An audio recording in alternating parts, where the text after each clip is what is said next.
All right. This is Andrew Stotts of the Valuation Master Class, and we've got another case study. And this one is titled, Is This Car Maker's Parallel Strategy a Potent Value Play? Let me share what I'm talking about. So that's the question that I'm going to ask. And if you have any questions along the way, let me know. Now, this is Andrew Stotts of A. Stotts Investment Research. Welcome to the Valuation Masterclass case study, where we dig into interesting stocks and their valuations. Today's company is Hyundai Motor Company, HMC. Let's get into it. Remember, before we get into it, this video is for learning purposes only. This is not investment advice or a recommendation.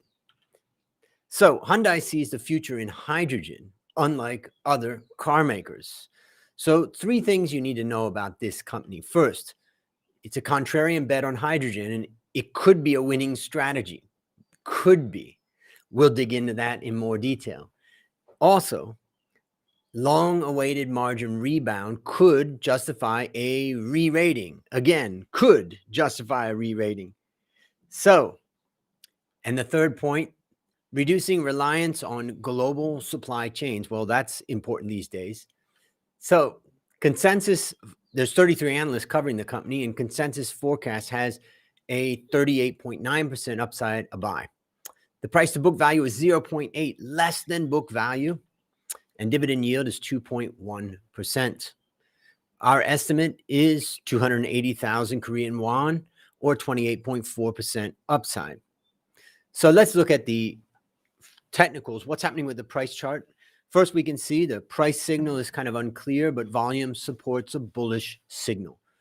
Recently, the 50-day moving average closed the gap to the 200-day moving average line. It appears that that 50-day moving average could soon cross the 200-day moving average again, which we would consider a good signal, some strength. The volume relative strength index currently has stayed above the 50% line, which indicates some bullish trend, though we can see it's not that strong over or under. So I would say the technicals are kind of neutral. The share has been relatively flat. So the real question is this stock going to break out? That's the question. So let's look at that in a little bit more detail. First, let's understand the company. Let's look at its revenue breakdown or its sales breakdown. So here we can see vehicles account for about 78% of the total revenue. The top number 1 Korean car is the Hyundai Grandeur, followed by the top second Korean car, which is Hyundai Porter truck, which is actually a truck. And the most famous model in the US is the Hyundai Tucson. And 16% of its revenue is coming from Hyundai Finance. And then there's another 6% from some other items.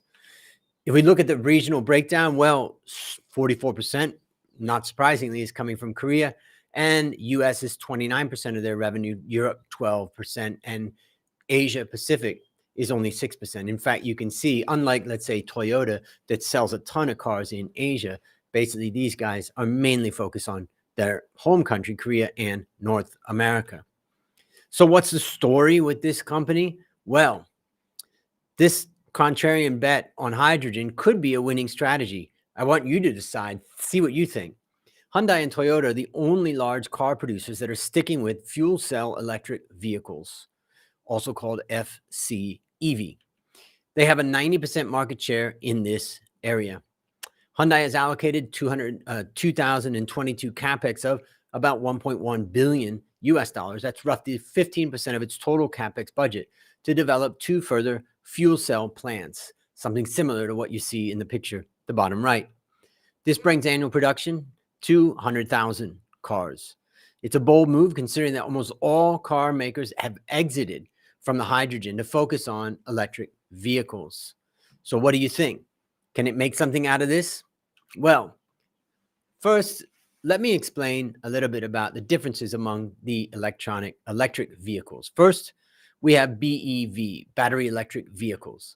This is pure electric vehicles that use rechargeable batteries. Tesla's main approach is this, and it's followed by most other car makers. Then we have PHEV, that's the plug-in hybrid vehicles. hybrid models that use both an electric motor and gas engine. Toyota has been a leader in hybrids for decades. Then there's the fuel cell electric vehicles, FCEV. Instead of a battery, it uses fuel cells that generate electricity, usually through hydrogen.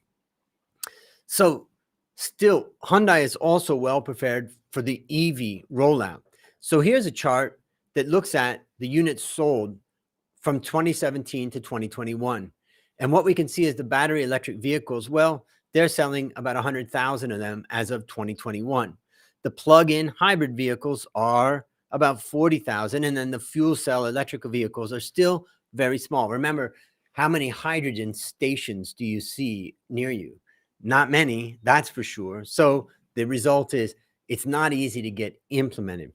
Now, hydrogen to me, you and me sounds pretty clean, but truthfully, there's also cost to generating hydrogen, which is a byproduct of natural gas. Now, they're a top 5 largest electric vehicle producer. And in 2021, as I showed, they've sold more than 100,000 battery electric vehicles. This gives it a market share of about 5% compared to Tesla's about 15%. The company continues to give equal priority to electric vehicles and hydrogen. If hydrogen turns out to be a more feasible solution, then Hyundai could be a big winner, and all the other car companies would be struggling to get their hydrogen up and running. Of course, if it goes wrong, well, it's a lot of money that they've spent developing this strategy. So that's why they say there's a parallel strategy. Let's look at point number 2. Long-awaited margin rebound could justify re-rating.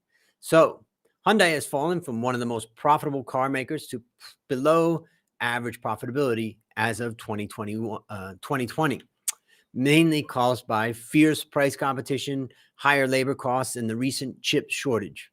However, the company's efforts to focus on higher margin car models and reducing SG&A is starting to pay off. If it can maintain this 6 to 7% EBIT margin, it could change the market's assessment of the company. Now, right now, we've already seen it's at 0.8 price to book, so it's relatively cheap. But if things turn around, it could get better. Remember, EBIT margin, as we show in this chart, was as high as 10% in the past. I don't think it would make sense to assume 10% in the future, but now they're at about 6%. If they can maintain that, that's pretty good news. Now, let's look at the third story, reducing reliance on global supply chains. The company missed its 2021 sales target by 4% amid the chip crisis. Still, it was among only 3 car makers that were able to increase sales volume year on year. That's a pretty good feat in 2021. Though its affiliate Hyundai Mobis, the Korean car maker plans to produce its own chips in the future to reduce its reliance on third-party suppliers. And that's something that I would say the Korean car makers, and particularly the business groups in Korea, have the ability to produce these chips, whereas you could argue that maybe General Motors or something like that in the US may not have the capacity to do that on their own. Now, the further integration along the supply chain could lead to long-term cost reductions. So to download today's slide deck, just go to the blog session at valuationmasterclass.com or just scan the QR code that you see there. So let's talk about the FVMR Scorecard. It measures a stock's attractiveness relative to all other companies.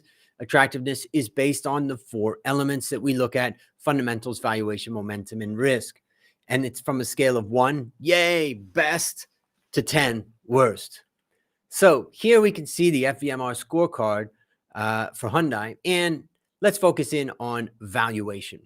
What we can see here is the price to book is at about 0.7 times price to book. So a very low price to book, below the book value. So that is a feature that's pretty strong. Now, the problem that you have is that there's some questions about that I'll answer. But before I do, let's just also review, what does it price to book of less than 1 indicate? Well, book value is the value attributable to shareholders in case the company sells all its assets and repays all its liabilities, which is also called liquidation value. It's important to remember that everything on the balance sheet tends to be at historical cost. So sometimes things could be worth a lot more. A great example is a company that I looked at many, many years ago was kind of a sleepy company and it didn't do much. And then one year the share price went up massively because they had a hidden asset on their balance sheet. They had a huge piece of land outside of Bangkok, Thailand, and they were selling that piece of land and they captured a huge amount of money on the financial statements. In the balance sheet, that money showed up as an asset at historical cost, the cost that they bought that land for about 50 years ago, but then they realized the gain. So a price to book ratio of less than 1 times indicates that the market values the net assets less than the balance sheet suggests. It also means that you can buy this company for a little bit less than what the assets say they're worth, and all future growth of the business you're going to get for free. That's pretty interesting. And just to take a little break, I see a nice comment from Yahaya, and it says, impressive. Yes, we've done a lot of work on this. In fact, we're on the beginning of valuing 60 companies in 60 days, which is pretty exciting. We're enjoying it. Now, let's continue on. If a company trades at very low price to book, it could be either a cheap opportunity to buy or a sign that something is seriously wrong with the company. Also, I've written about this on various blogs and I've experienced it over the years.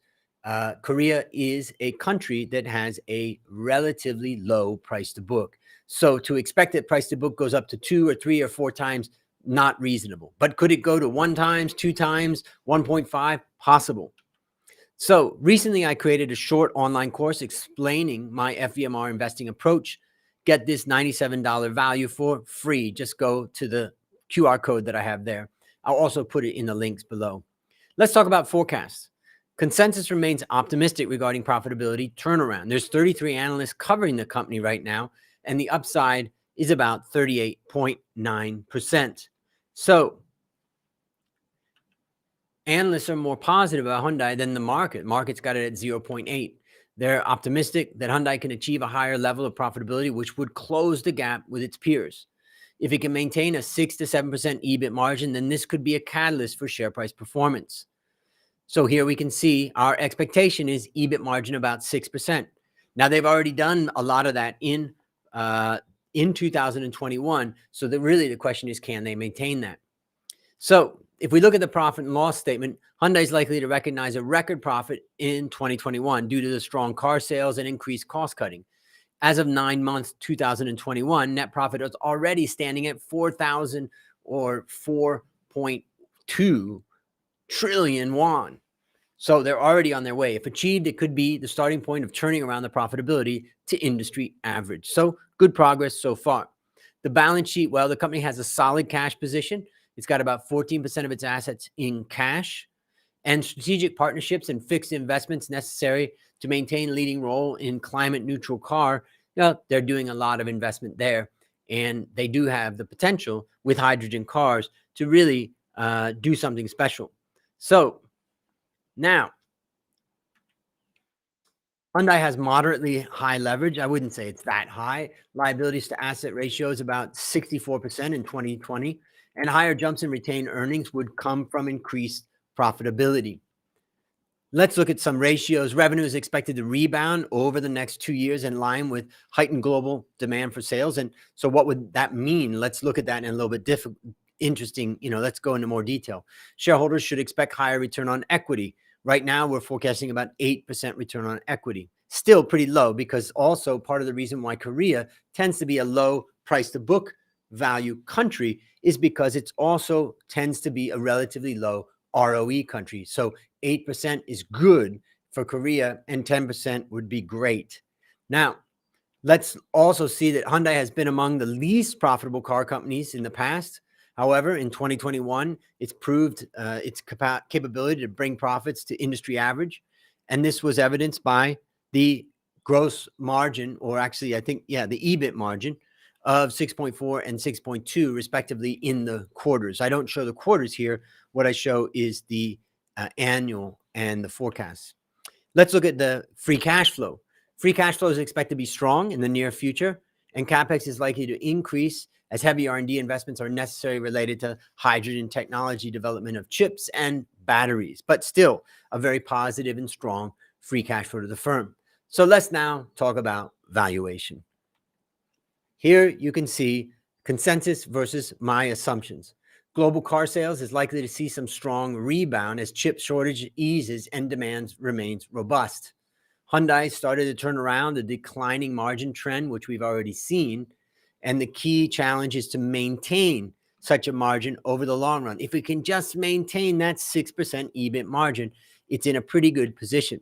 We think that the market has not fully acknowledged that strong efforts that got it to that 6%. They may be thinking it's going to come back down. But if we hold that 6% steady for EBIT margin, that's what we're looking at. So here we can see the free cash flow method that we're using to forecast the value of the company. The end result is a cost of equity of about 11% and a WACC of about 5% because they do have a lot of debt and the cost of debt is very, very low right now. So what do we come up for value? Our base case is 280,000 Korean won. That's an upside of 28.4. If we were to look at it more bullish, we would see about 36.7% and more bearish, about 20%. So anyway you look at it, there's seems to be some good upside to this company. Now let's look at the world-class benchmarking scorecard. We identify a company's competitive position relative to global peers. Combined composite rank of profitability and growth, I call it profitable growth. The scale is 1, yay, that's the best, to 10, boo, that's the worst. So here we can see the company ranked against 1,040 large consumer discretionary companies. And you can see that it's not that great. 9 or 10 is terrible and 1 is great. But you can see that it is improving from 9 to 8 to 7. And what's driving that improvement? Well, profitability has a lot of room for improvement. It's 7, meaning it's below average relative to peers. It could move up. And what we can see is EPS growth is now at a 2, a very high ranking. So they are getting some good growth. So what are the risks? Well, ongoing supply chain disruptions create shortages that could lead to lower sales, failure to maintain higher level of profitability. Hydrogen strategy might not pay off, leading to wasted R&D. So let's wrap it up by looking at this company, Hyundai. And basically, the point that we want to ask is the conclusion.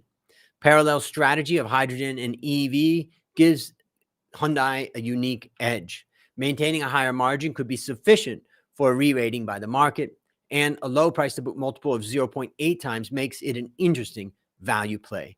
So let's go back to where we started. Is this car maker's parallel strategy a potent value play? That's what I want to ask you to think about. And that is Valuation Masterclass case study of valuation of Hyundai Motor Company.